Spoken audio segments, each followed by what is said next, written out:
The Hong Kong Tourism Board's Hong Kong Tourism Development Blueprint 2.0 aims to increase the number of tourism professionals to approximately 210,000 within 5 years.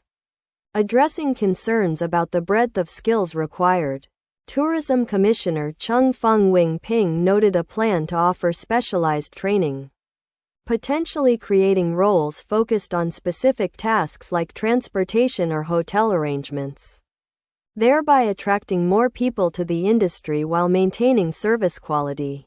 While not fixated on reaching the pre-pandemic level of 250,000 employees, the commissioner expressed hope for sufficient young people joining the sector to ensure its healthy growth, anticipating the Tourism Commission will implement supporting measures swiftly.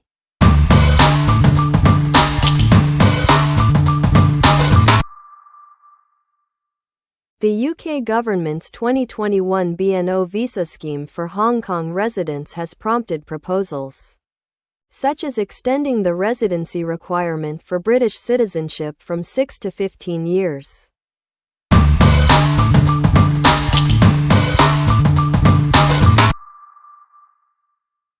MTR's nostalgic Whitehead train concluded its celebratory run yesterday, departing from Kennedy Town Station for its final journey to Chai Wan, marking the MTR's 45th anniversary. The replica of the first-generation train, featuring its iconic bubble handrails, delighted passengers across various urban lines since its launch last August. Yesterday's service on the Island Line marked its last day, attracting many citizens eager for a final glimpse and photo opportunity. The train's final run concluded around 9:15 p.m. at Chai Wan Station.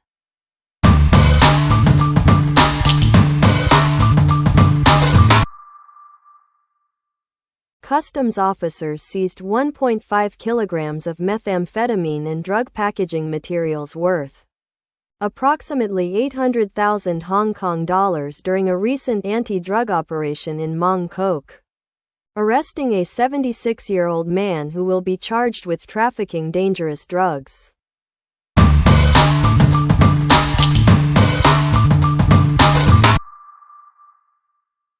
Four individuals involved in a 2022 attempt to flee Hong Kong, including Sang Kai Kin, the young man shot during the 2019 National Day protests in Chun Wan, pleaded guilty and were sentenced to prison.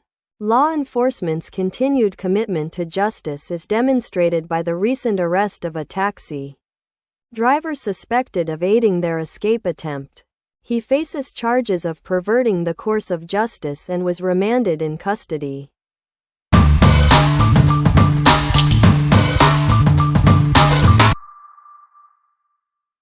Artist Cheng Chan Wai, a former McDonald's employee and labor rights advocate, was recently dismissed by the company.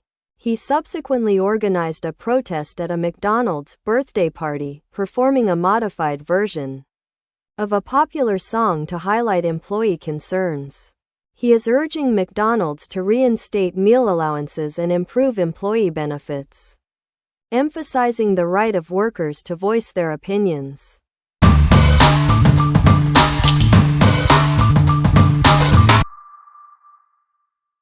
A man was found unconscious and injured in the Sha Tin Racecourse Equine Hospital yesterday morning. A portable chainsaw was found nearby. He was pronounced dead at the hospital. Police recovered a suicide note at the scene. The case is classified as suicide.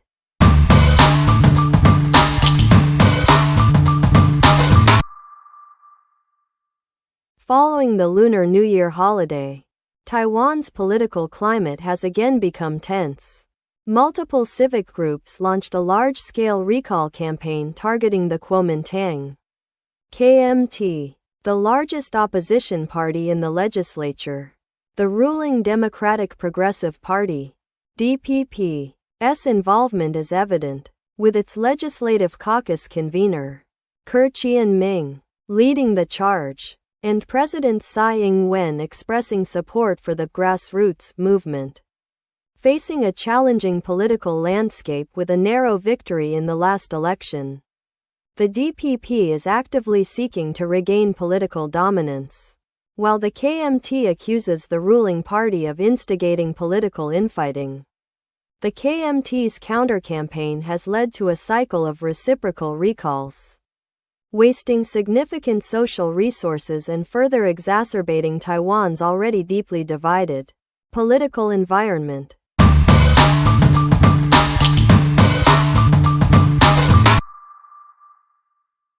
The Producer Responsibility Scheme for plastic beverage containers and paper-based drink cartons, originally slated for 2025, is now expected to launch no earlier than 2027 due to legislative and preparatory delays. The proposed legislation, according to the Environmental Protection Department, maintains a HKD 10 cents refund for each returned bottle or carton. Retailers with floor areas exceeding 400 square meters will be required to establish 200 designated return points across Hong Kong, excluding existing recycling facilities like GreenAt. The plan includes key performance indicators, KPIs, targeting a 30% first-year recycling rate for plastic bottles, lower than the previously proposed 40%. And a 10% rate for paper cartons. While sanctions may apply to contractors failing to meet targets, an initial grace period is planned. Environmental groups express concern that the refund amount and recycling targets are insufficient to achieve significant waste reduction.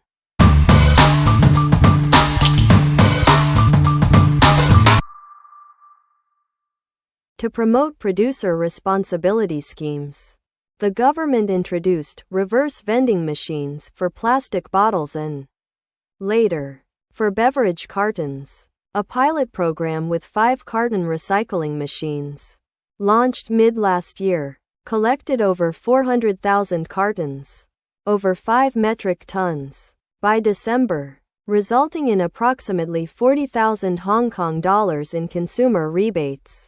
The year-long trial will conclude mid this year, with the Environmental Protection Department reviewing its effectiveness to inform future plans.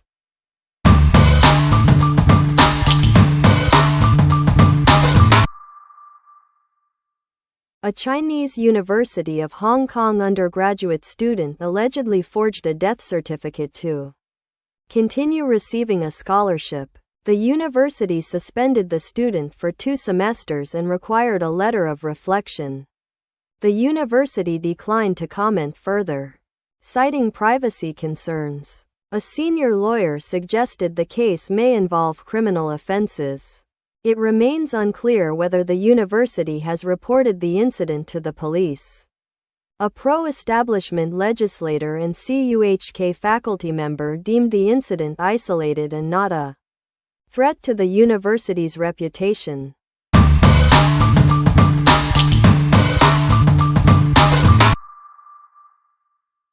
Amidst Hong Kong's flu season, many citizens are using self-test kits to identify viruses.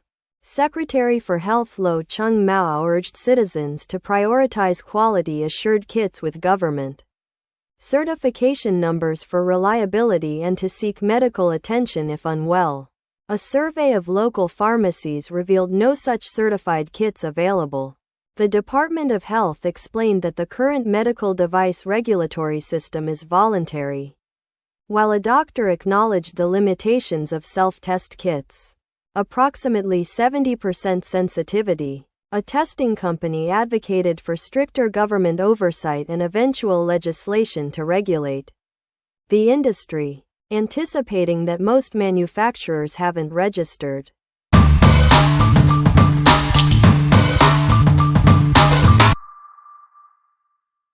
Hong Kong's flu season, which began last month, saw a peak on Wednesday, February 5, with 240 severe or fatal cases reported to date.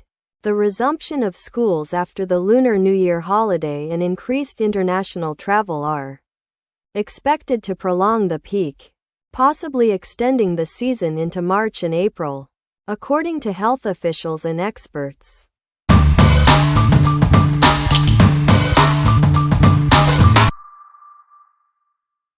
The Hong Kong Jockey Club's Mark 6 lottery experienced a wrong odds incident during an FA Cup match between Orient and Manchester City.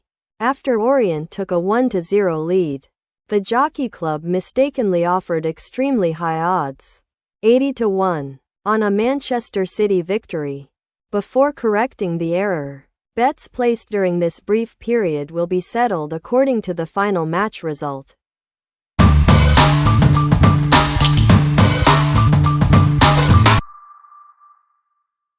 The Standard Chartered Marathon, held this morning, required temporary road closures in various locations starting from 11:30 p.m. last night. These closures were phased and reopened progressively throughout the race, with all roads expected to be fully open by approximately 2 p.m.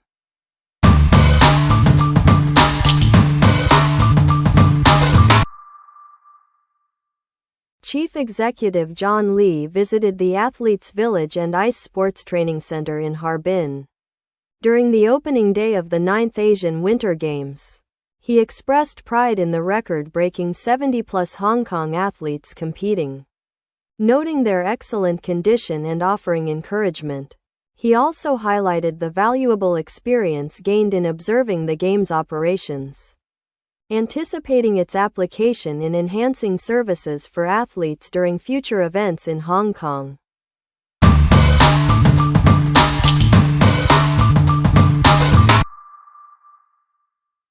Hong Kong's aging population and increasing number of working elderly are impacting public housing waiting lists. A 2024 Housing Authority survey shows the median monthly income for elderly single applicants age 60 plus, rose over 60% to $6,300, up from $3,900 in 2022, reflecting a higher proportion of working applicants.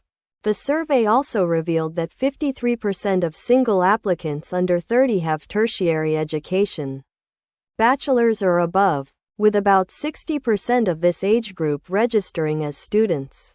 While some legislators see the increased median income of elderly applicants as proactive retirement planning, they believe the Housing Authority shouldn't tighten eligibility criteria.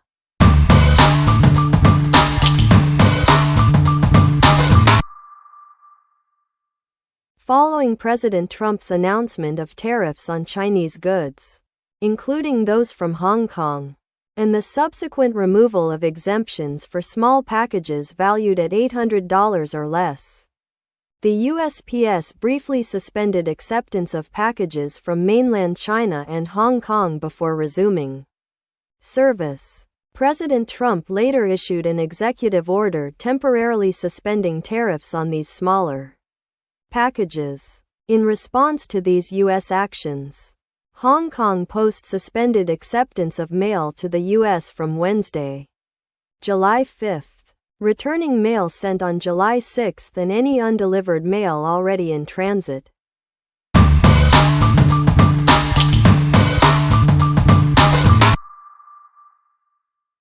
President Trump's announcement of additional tariffs, following earlier levies on Chinese and Hong Kong goods, and his subsequent statement regarding reciprocal tariffs on multiple countries, has created uncertainty in the global market. Hong Kong businesses with factories in various locations, including Europe and Southeast Asia, face potential impacts depending on which countries are targeted. While the move is directed at China, the resulting global trade instability could erode confidence in U.S. business dealings and accelerate the development of non-U.S. supply chains, potentially presenting opportunities for Hong Kong and mainland China.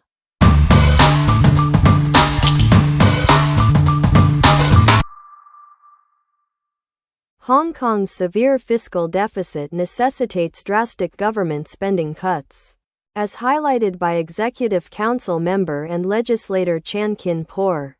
He warned that failure to demonstrate fiscal responsibility in the upcoming budget released on the 26th, could negatively impact Hong Kong's credit rating, urging citizens to understand the urgency of the situation and the government's need for fiscal restraint.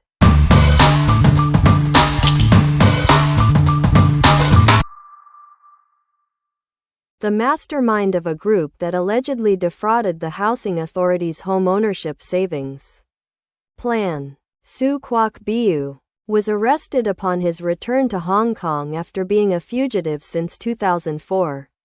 He has been charged with 4 counts of conspiracy to defraud and remanded in custody.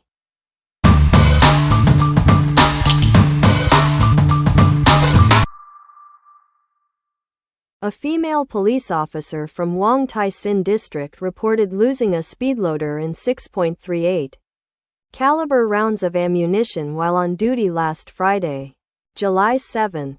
Following the report, a thorough search was immediately conducted in the area, but the items have not yet been recovered. The case is classified as loss of government property and is under investigation by Wong Tai Sin District Police. Police urge anyone who finds the items to return them immediately. This is the second such incident involving lost ammunition in the past 6 months.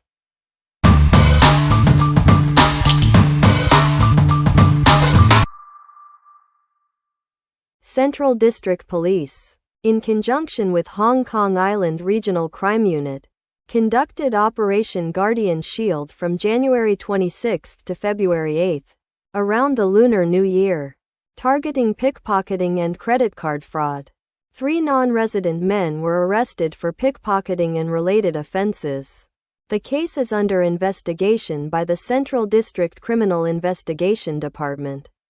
This included the arrest of 2 Mongolian ringleaders of a pickpocketing gang operating in the Peak, targeting foreign tourists.